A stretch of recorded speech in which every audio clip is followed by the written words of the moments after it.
Homeland Security Secretary Kristi Noem claimed earlier this month that 1.6 million immigrants without legal status have left the U.S. since January. She said the drop was driven in part by the administration's ad campaign. A new trend is emerging among migrants who once sought that American dream. Many are now self-deporting or ending their journeys to the U.S. If you self-deport, and if you leave now and you use that app and you work with us to take you home, you may get the chance to come back. Also, we will help you buy your plane ticket and your travel documents so that you can go today. We had the CBP Home app up that allows individuals to go in there and send them messages from the federal government that says, if you are here illegally, now go home. We're going to treat everybody the same. Regardless of who they are, the laws will apply equally, and we will have the scales of justice back in place, but also understands that this may be difficult for some families, that families will be impacted, that some that have been in our country for many, many years, and we'll be able to stand there with the perspective of a wife and a mom and a grandma and communicate that to people, that we're going to work to make sure that we're not picking and choosing winners, but we're going to do this in a way that makes sense, and we're going to work with the American people to give their country back. Imagine waking up to breaking news that over 1.6 million people have suddenly left the United States. That's not a rumor. It's a reality. The Department of Homeland Security has announced one of the largest shifts in immigration numbers in recent history. With new policies, self-deportations, and incentives from the government, the landscape of immigration is changing at lightning speed. Streets are being described as safer, schools and hospitals less strained, and jobs opening up for Americans. Before we continue, one click on the subscribe button fuels all the effort behind this and every future video.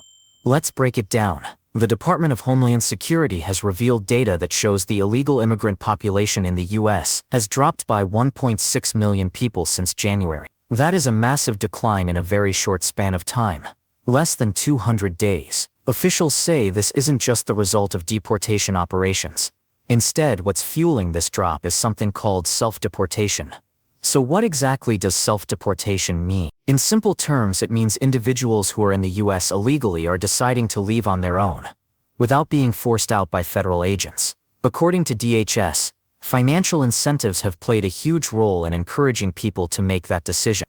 The government has even run advertisements saying that if someone leaves voluntarily, they may later be able to apply to return legally.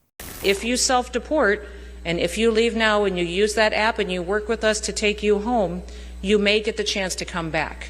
In fact, DHS has been offering $1,000 in free travel assistance to those who choose to leave voluntarily. Also, we will help you buy your plane ticket and your travel documents so that you can go today. As long as they don't have a criminal background beyond their immigration status. More than 1 million people have already used the CBP Home app to arrange their self-deportation.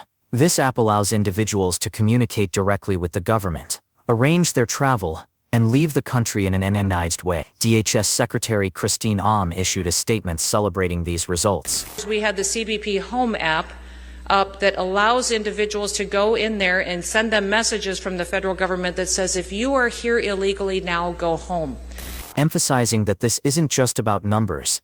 It's about the benefits for the American people. She explained that fewer illegal immigrants means safer streets, less pressure on hospitals and schools, savings for taxpayers, and more job opportunities for American citizens. On social media, DHS even thanked President Trump, crediting his leadership for pushing forward such a strong immigration crackdown. President Trump wants me to thank you for what you do, and he wants you to be safe. And he wants to make sure that you know that he will help you do your jobs, and is incredibly grateful that you still want to do your jobs after what he says was the poor leadership and the train wreck of Joe Biden hitting this country. President Trump himself has also praised these efforts, tying them back to his campaign promise to restore safety and security across America. I outlined a bold new immigration reform to create prosperity and opportunity for all of our people. We will begin removing the more than 2 million criminal illegal immigrants from the country. Deport all criminal aliens and dismantle every last criminal gang and cartel threatening our citizens.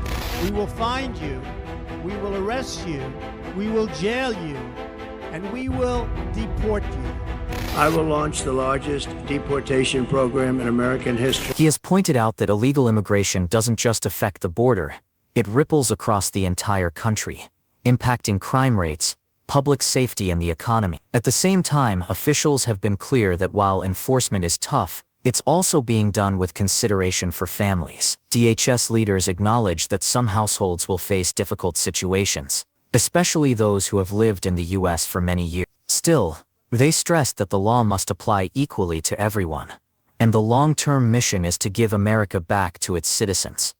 We're going to treat everybody the same. Regardless of who they are, the laws will apply equally, and we will have the scales of justice back in place, but also understands that this may be difficult for some families, that families will be impacted, that some that have been in our country for many, many years, and will be able to stand there with the perspective of a wife and a mom and a grandma and communicate that to people, that we're going to work to make sure that we're not picking and choosing winners, but we're going to do this in a way that makes sense, and we're going to work with the American people to give their country back.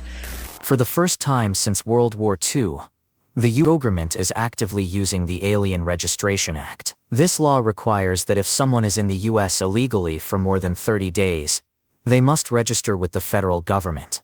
If they don't, they can face criminal charges, fines of up to $1,000 per day, and eventual deportation. Officials say this measure adds a whole new level of seriousness, encouraging people to self-deport before facing severe penalties.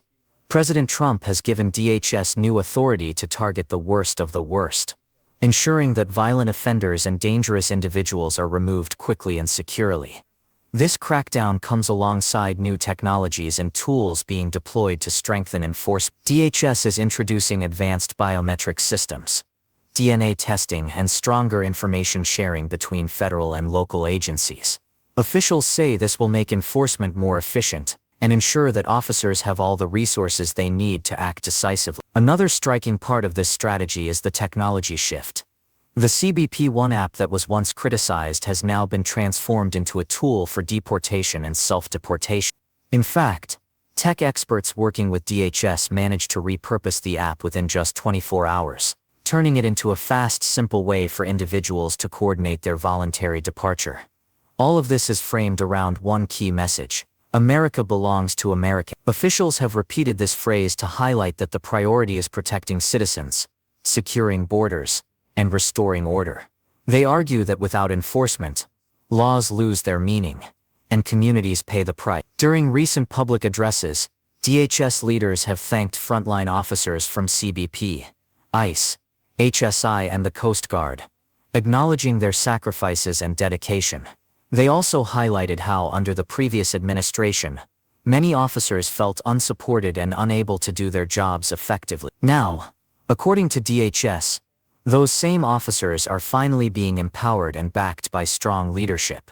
The administration is also working closely with other countries to make deportations smooth. Secretary of State Marco Rubio has reportedly facilitated agreements with dozens of foreign governments to ensure the U.S. has the travel documents it needs to send individuals back quickly. This cooperation, combined with tougher laws at home, is creating what officials describe as one of the most aggressive immigration enforcement pushes in modern U.S. history. President Trump has gone further, connecting these immigration measures with broader public safety campaigns. In Washington, D.C., for example, he deployed National Guard troops and federalized the city's police department to restore order. Similar actions could take place in other major cities facing high crime rates, showing that the administration views immigration enforcement as part of a larger commitment to law and order. Critics may argue about the human cost of these policies, but supporters point to the immediate result. With 1.6 million fewer illegal immigrants in less than a year, there are tangible signs that the pressure on schools, hospitals, and job markets is easing. Supporters also believe that communities are becoming safer, as violent offenders and criminal gang members are being removed.